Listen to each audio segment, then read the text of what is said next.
तर कसं काय मंडळी आहे ना बरं. तर चला ते सगळं सोडा, रेसिपीकडे फोकस करा. तर आज बनवणार आहे मी नानखटाई. तर काय घेतलं, पिठी साखर काही नव्हती घरात, घेतलं मिक्सरचं भांडं, त्यामध्ये टाकली आपली साखर, त्याच्यामध्ये 2 इलायची जायफळ टाकलं, घेतलं गरा फिरून, 1 वाटीनं माप केलं, त्यामध्ये टाकलं डालडा तूप. हो, गरीबाकत गावठी तूप नाही ना, त्याच्यामुळं मग 1 वाटीचंच माप ठेवलं. त्याच वाटीनं टाकली पिठी साखर, चांगली गरा फिरून घ्यायचं. ब्लेंडर असलं तर त्याने फिरवायचं, नसलं तर हाताचं आहे ना आपलं ना, हातानेच गरा फिरूनच काढायचं.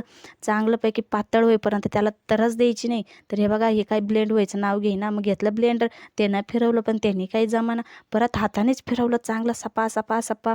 मग त्याच्यामध्ये टाकलं 1 वाटी मैदा टाकून त्याच्यामध्ये टाकलं अर्धी वाटी बेसन पीठ आणि त्यानंतर अर्धी वाटी टाकला रवा.